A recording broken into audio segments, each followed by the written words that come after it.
No ar, o Hora Extra, que traz as seguintes notícias da Justiça do Trabalho de Goiás. Novos dirigentes da 18ª Região. O desembargador Elvésio Moura dos Santos assume a presidência do TRT de Goiás. O desembargador Gentil Pio de Oliveira foi empossado no cargo de vice-presidente. Lançado o projeto para a construção do novo prédio do Fórum Trabalhista de Goiânia. Pelo 6º ano consecutivo, o TRT recebe certificação da norma ISO. O novo presidente do TRT da 18ª Região, desembargador Elvésio Moura dos Santos, fala hora extra sobre suas metas para administrar a Justiça do Trabalho goiana nos próximos 2 anos. O destino da Justiça do Trabalho goiana nos próximos 2 anos estará sob o comando do desembargador federal do Trabalho, Elvésio Moura dos Santos, que assumiu a presidência do TRT da 18ª Região em substituição à sua colega de toga, Dória Maria da Costa. Na mesma solenidade, o desembargador Gentil Pio de Oliveira foi empossado no cargo de vice-presidente da instituição. A sessão solene de posse aconteceu no auditório do Tribunal Pleno na noite de 26 de janeiro. Um grande público compareceu à cerimônia. Entre as autoridades presentes estavam o governador Alcides Rodrigues, o vice-governador Ademir Menezes, os ministros do Tribunal Superior do Trabalho Carlos Alberto Reis de Paula e João Batista Brito Pereira e o prefeito de Goiânia em exercício, Valdivino José de Oliveira. Os novos dirigentes foram saudados por discursos do presidente da Associação dos Magistrados do Trabalho da 18ª Região, Juiz César Silveira, do presidente da OAB de Goiás, Miguel Cansado, do procurador-chefe do Ministério Público do Trabalho da 18ª Região, Luiz Eduardo Guimarães Bojá, e da desembargadora Cátia Maria Bontempo de Albuquerque. Uma semana após assumir o comando do TRT, o desembargador Elvésio Moura dos Santos impulsou os diretores e assessores que irão auxiliá-lo na administração da Corte Trabalhista Goiana nos próximos 2 anos. A cerimônia, realizada no dia 2 de fevereiro, teve início com a posse do servidor Álvaro Celso Bonfim Rezende, que assumiu o mais alto posto da administração, ocupando o cargo de diretor-geral da 18ª Região. A nova secretária-geral da presidência, Ivonilde Ramos Queiroz, fez a leitura do termo de juramento, compromisso em que foi acompanhada pelos demais diretores. Já o assessor da diretoria-geral, Alcione Novaes dos Santos, discursou em nome dos demais empossados. Desde a instalação do TRT de Goiás, ocorrida há 17 anos, as 13 varas do trabalho de Goiânia funcionam em imóveis com instalações precárias. No dia 9 de fevereiro chegou a boa notícia. A nova administração lançou um projeto de construção do novo edifício para o Fórum Trabalhista de Goiânia. O TRT assinou o termo de ajuste de conduta com o Ministério Público Estadual e a Prefeitura, que autoriza o Tribunal a edificar o novo Fórum Trabalhista de Goiânia. O prédio terá 15 mil metros quadrados de área construída e abrigará as atuais 13 varas do trabalho da capital, com previsão para mais 7 varas. Na oportunidade, foi anunciada a abertura de concurso público para a escolha do projeto arquitetônico deste prédio e do complexo trabalhista da 18ª Região, que prevê para o futuro a construção de outros 3 edifícios de até 10 pavimentos, totalizando 32 mil metros quadrados de área construída.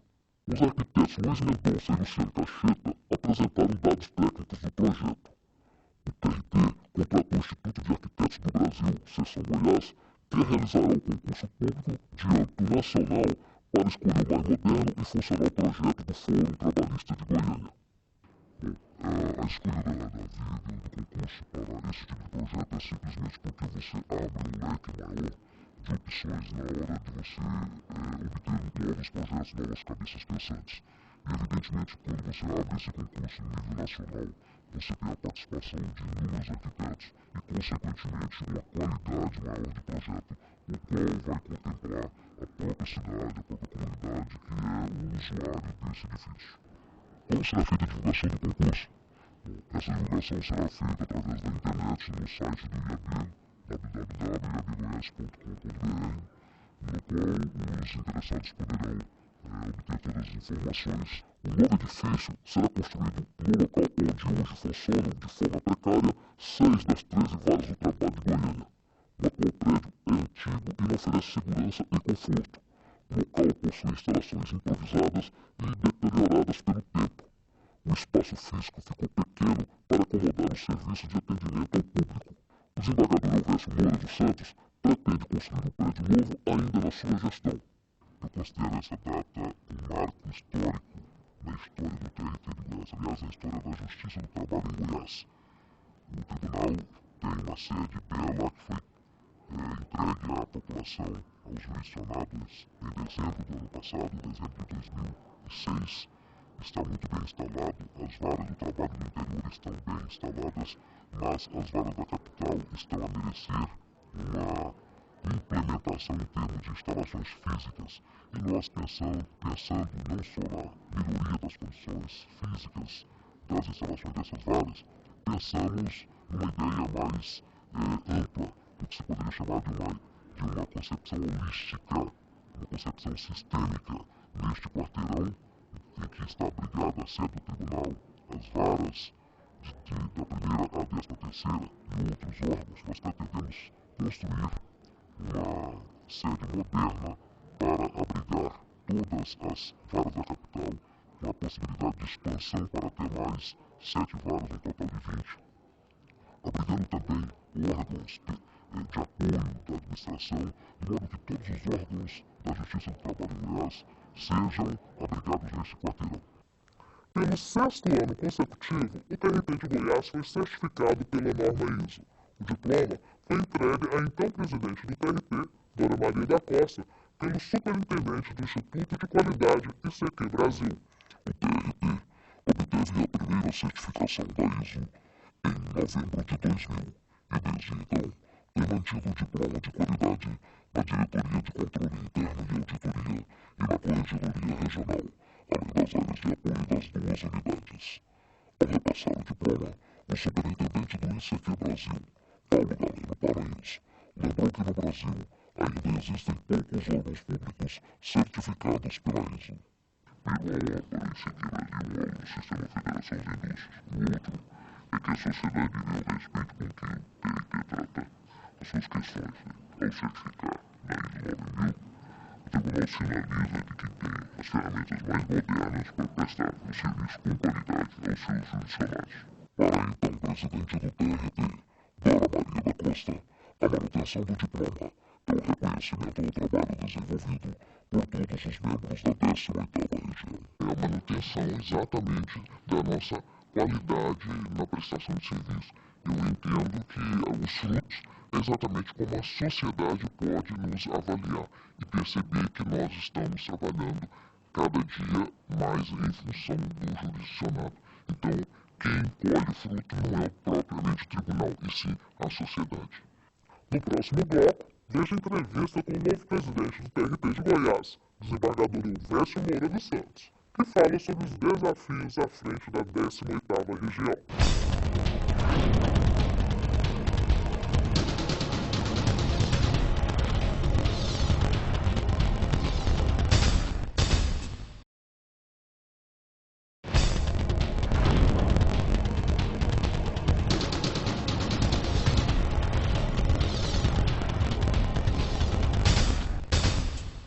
Hoje, o Hora Extra recebe o desembargador federal do Trabalho, Elvésio Moura dos Santos, que recentemente tomou posse no cargo de presidente do TRT Goiano.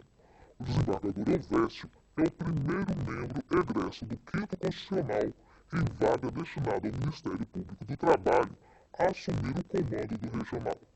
Desembargador, muito obrigado pela presença. Desembargador, o senhor, além da atuação no Ministério Público, o senhor exerceu a advocacia. De que forma essa experiência em outras atividades do ramo do direito contribuiu na formação do senhor enquanto magistrado e podem auxiliá-lo agora na administração do tribunal?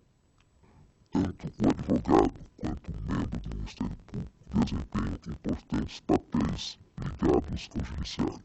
Tanto assim é que a Constituição Federal, no seu artigo 127, dispõe que o Ministério Público é instituição essencial à função jurisdicional do Estado. E o artigo 133 assegura ao advogado o papel de ser indispensável à administração da justiça.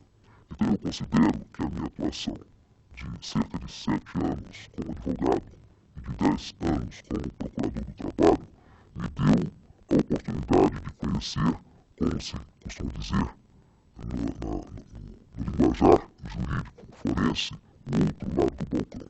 Então, essas experiências que eu trago para a administração do tribunal, eu considero importantes na medida em que podem subsidiar as minhas decisões, a minha avaliação de situações que tiver que decidir pleitos, tanto da parte de advogados, quanto do Ministério Público, quanto do próprio interesse da administração.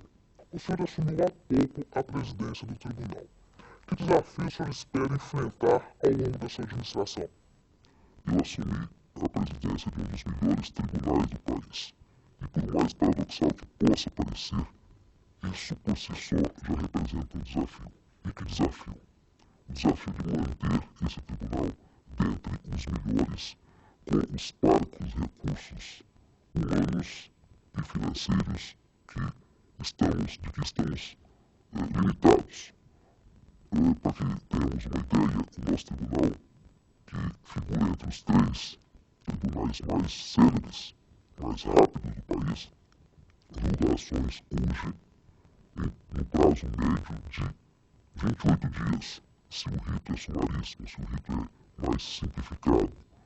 As ações mais complexas demandam um prazo de cerca de 2 meses, mais precisamente 61 dias.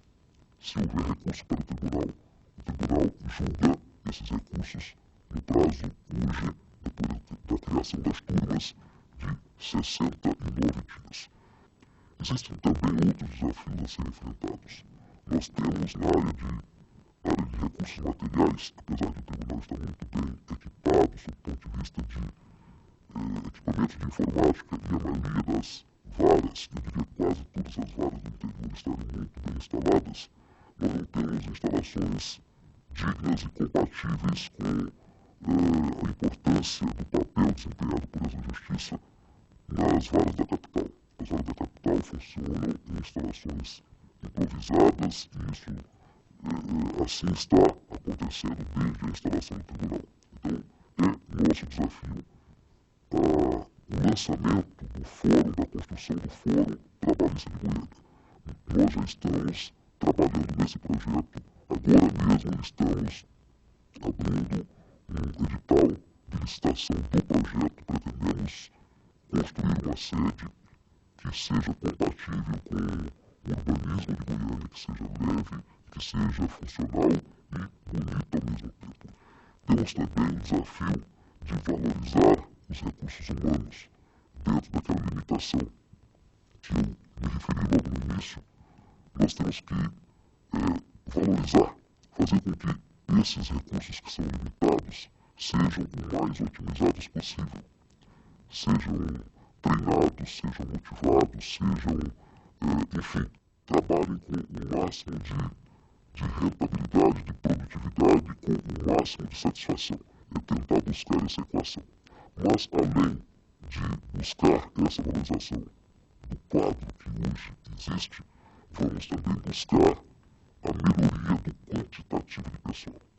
Já há um projeto de lei que está atualmente tramitando no Conselho Nacional de Justiça. Nós já estamos fazendo contato com parlamentares da base governista, parlamentares goianos, nós vamos buscar outros apoio político para aprovar, porque depende de lei, depende de aprovação pelo Congresso Nacional. E o nosso tribunal, que hoje conta com um quadro muito reduzido, muito enxuto, digamos assim, precisa continuar dando respostas, porque houve um crescimento muito grande de processos. Exatamente, mas falando de parcos recursos, quando se fala em edificação, construção, sempre vem a questão, a limitação orçamentária. Como é que você pretende resolver essa questão para a construção do Fórum Trabalhista de Goiânia? Estou conversando com a presidente anterior, a desembargadora Dora. Nós conseguimos apresentar naquela ocasião a nossa intenção de construir esse Fórum Trabalhista, de começar a sua construção. Então já foi incluída dotação orçamentária para o início desse projeto. Mas além da dotação orçamentária que já está assegurada para o orçamento de 2007, nós vamos também buscar parceria com as instituições financeiras, a exemplo do que foi feito na construção da sede do nosso tribunal. E as instituições financeiras que já estão instaladas dentro do nosso tribunal, a nossa parceira de longa data, que é a Caixa Econômica Federal, o Banco do Brasil, com o qual também nós temos um bom relacionamento, e o próprio Bradesco, que ganhou via licitação o contrato de construção da sede do tribunal, já demonstraram interesse em também fazer essa parceria para a construção do fórum de primeiro grau. Então seria a continuidade dessa experiência que em Goiás também foi pioneira da construção de uma obra pública sem o desembolso de dinheiro público. O senhor falou sobre a qualidade e a rapidez da prestação jurisdicional do TRT da 18ª região. Em face da emenda constitucional 45, que ampliou a competência, também aumentaram assim, expressivamente o número de ações. Como o senhor acha que vai ser possível, que mecanismo o senhor vai encontrar para manter os mesmos prazos já estabelecidos pela 18ª região? A partir do ano de 2005, com a aprovação da emenda constitucional número 45, com vigência a partir do ano de 2005, era do finalzinho de 2004, nós começamos a experimentar um crescimento constante do número de ações que anualmente são ajuizadas perante a Justiça do Trabalho. Para que se tenha uma ideia, do ano de 2004 para o ano de 2006, nós experimentamos um crescimento de número de processos da ordem de 38,5%.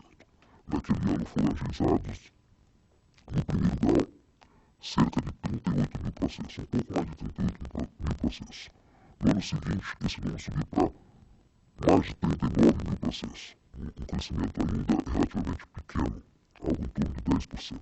E no ano de 2006, esse número chegou a esse aumento de 38,5%.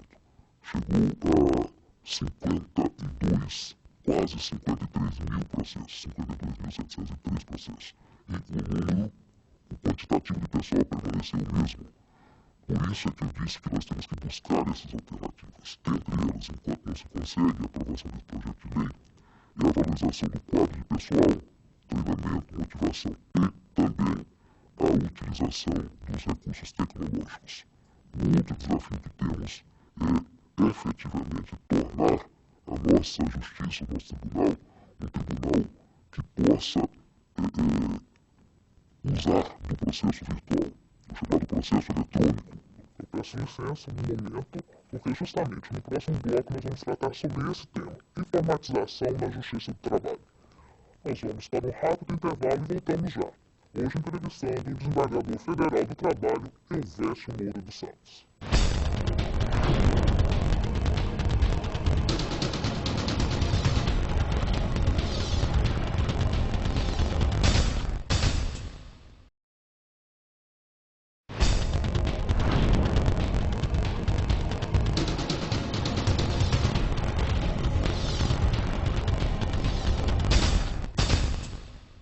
O Hora Extra está de volta, hoje entrevistando o desembargador federal do Trabalho, Elvésio Moura dos Santos. Desembargador, a ministra Ellen Grace, presidente do Supremo Tribunal Federal, ao fazer a abertura do ano judiciário, elogiou a atuação da Justiça do Trabalho com relação à informatização. Como está a situação do TRT goiano nesse campo?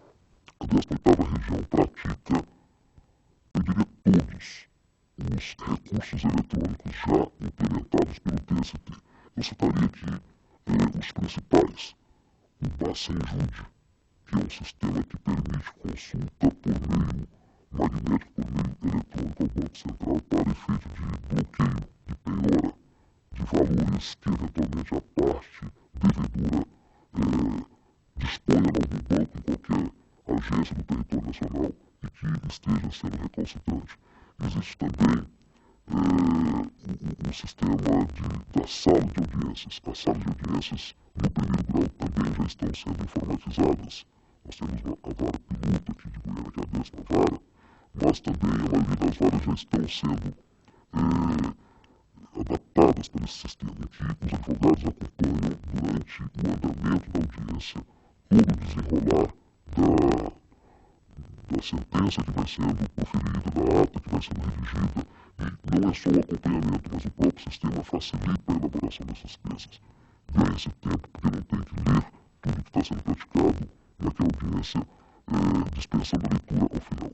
Temos também o sistema EJUS, válido para o tribunal, que nós já estamos praticando isso há algum tempo. Facilita o acompanhamento dos votos nesse tempo, porque os desembargadores, já acompanha o voto do outro, não tem que ficar pedindo vista com demora de tempo.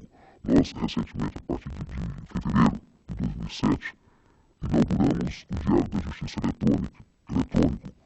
Todos esses recursos e uma infinidade de outras ferramentas que estão sendo implementados, recursos que estão sendo implementados, ferramentas eletrônicas, todas elas somam, ao final, um ganho de tempo, um ganho de gasto, economia, portanto, e tudo isso fazendo com que a nossa justiça continue sendo paradigma de rapidez, de celeridade no julgamento das causas que lhe são confiadas. Mas com toda essa rapidez no julgamento, há um momento no processo trabalhista que ele enfrenta grande dificuldade de realmente efetivamente fazer a entrega da prestação jurisdicional para o trabalhador, que é a fase de execução.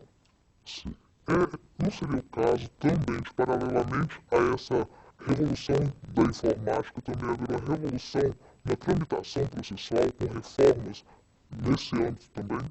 A execução é o grande gargalo do processo do trabalho. Durante a fase de conhecimento julga-se muita rapidez. Rapidez assim invejável. Mas na fase de execução, nós lançamos mão do Código de Processo Civil. A CLT é omissa. Ela dispensa muito poucos artigos para disciplinar a fase de execução e remete para o Código de Processo Civil, dispondo que na fase de execução serão aplicados os dispositivos do Código de Processo Civil. O que fazer então? Eu acho que se deveria fazer uma reforma do processo de execução da legislação processual civil comum. Foram feitas várias reformas ao longo dos últimos 10 anos ou dos últimos 15 anos, a partir da Constituição de 88, na verdade 16 anos. Mas nenhuma delas que venha afetar, que venha mudar a execução trabalhista. Mais recentemente, por exemplo, do ano de 2000 para cá, foram aprovados com reflexos marcantes no processo do trabalho as comissões de conciliação prévia, com o objetivo de desafogar o judiciário. Lamentavelmente não resultou na prática, naquilo que se vislumbrava, naquilo que se esperava, e na instituição do procedimento sumaríssimo. E quantos artigos foram dispensados para agilizar a execução? Nenhum. Lamentavelmente nenhum. Então o legislador tem que atacar esse ponto, desatar esse nó górdio do processo, que é a fase de execução. O Programa de Aceleração de Crescimento, PAC, lançado pelo governo federal, foi alvo de crítica por muitos por não considerar a necessidade de reformas essenciais, consideradas por muitos economistas necessárias para realmente deslanchar a economia.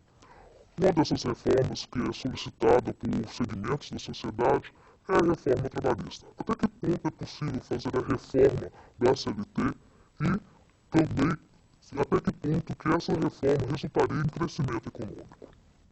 Realmente o PAC não dispensou nenhum dispositivo, nenhuma, digamos, referência à reforma trabalhista. Eu tenho para mim que a CLT de 1943, comparada com a CLT atual, ela já mudou radicalmente. E mudou radicalmente principalmente a partir da Constituição de 88. Eu cito alguns exemplos. O Fundo de Garantia do Tempo de Serviço, que foi instituído em 67, que era opcional, a partir da Constituição de 88, passou a ser obrigatório. O Fundo de Garantia, portanto, veio para substituir a estabilidade que vigia no sistema anterior. A Constituição de 88 trouxe também a possibilidade de até mesmo redução de salário, fixação de banco de horas, turnos ininterruptos de revezamento. O que a Constituição dispôs é que nenhum desses direitos trabalhistas que possam ser flexibilizados poderão ser sem a participação do sindicato. Os sindicatos passaram, a partir da Constituição de 88, a desempenhar um papel importantíssimo, ganhar um prestígio sem tamanho. E da Constituição de 88 até os dias de hoje, eu diria até durante os dois governos, Fernando Henrique principalmente, flexibilização paulatina e gradual dos direitos do trabalhador, dos direitos do trabalho, flexibilização da CLT, em decorrência da globalização da economia, da exigência da globalização da economia. Nessa linha de flexibilização, eu cito os contratos por prazo determinado. A CLT traz hipóteses muito restritas de flexibilização. Uma lei editada no governo Fernando Henrique dispôs que, além daquelas possibilidades de fixação de contrato por prazo determinado e celebração de contratos nessa modalidade, outras tantas poderão ser celebradas desde que haja a participação do sindicato. Banco de horas, que no início era semanal, passou a ser mensal, hoje pode ser até anual. Que outros exemplos, fundo de garantia, também, desde que haja, que na verdade o fundo de garantia não houve alteração no fundo de garantia, há pleitos no sentido de que o fundo de garantia, ao invés de ser uma contribuição mensal de 8%, que seja de 2%. Só que essa mudança ela vai refletir na economia. O fundo de garantia gera recursos para construção de sistema de infraestrutura, saneamento básico. Inclusive, o governo está baseado em parte dessa verba do fundo de garantia justamente para implantar a PAC. Sim. Então, se você tira recursos desse fundo, os empresários podem começar a reclamar que está tirando dinheiro do investimento. Então, o sistema é muito complexo, a economia é muito complexa, não dá para a gente tirar, fazer supressões tópicas, pontuais, porque o sistema é muito complexo. A questão do 13º salário, por exemplo, que é um direito que foi criado por lei e, a partir da Constituição de 88, nela previsto. Alguns dizem que o fundo de garantia gera uma sobrecarga. Esse fundo de garantia, perdão, o 13º salário, ele é pago em dezembro, uma parcela tempo de novembro, outra em dezembro. E, historicamente, estatisticamente, o grande crescimento da economia das vendas, da fabricação de produtos de consumo, de eletrodoméstico, ocorre no final do ano, no último trimestre. Se você dilui o fundo de garantia, perdão, o 13º salário, passando a fazer o pagamento mensal, isso vira salário. Então a economia, na primeira hora que ela acomodar, já não há mais aquela perspectiva de crescimento de impacto no final do ano. Então eu acho que todos esses aspectos têm que ser olhados, têm que ser analisados com muita reserva. Respondendo, digamos, objetivamente, se há uma proposta, um projeto de reforma da CLT, há 3 ou 4 projetos muito tímidos, muito, digamos, acanhados no que diz respeito não à reforma da CLT, no que diz respeito a direitos trabalhistas, mas de processo do trabalho. Aí sim é que eu acho que está precisando de uma reforma. O que ocorreu recentemente com o Código de Processo Civil, que no ano de 2006 experimentou uma alteração radical na parte de execução, uma lei que alterou o dispositivo daquele código, propiciando a agilização. O que o empresário quer é ter a certeza do julgamento. Ele não quer ter a incerteza de quando vai ser julgado. O que ele vai ganhar, o que ele vai perder, ele quer saber logo do resultado. E nesse aspecto, como disse, a Justiça do Trabalho, particularmente em Goiás, tem dado exemplos. E o governo, quer dizer, o poder público, o Congresso Nacional, o Poder Executivo, tem que contribuir, tem que somar também um esforço no sentido de diminuir o tempo de tramitação do processo na fase de execução. Aí sim é que eu acho que está precisando de uma reforma. Doutor Elvésio, muito obrigado pela presença. Eu aqui agradeço a oportunidade de falar a hora extra. Obrigado. Hora extra fica por aqui. Muito obrigado pela sua atenção e até a próxima edição.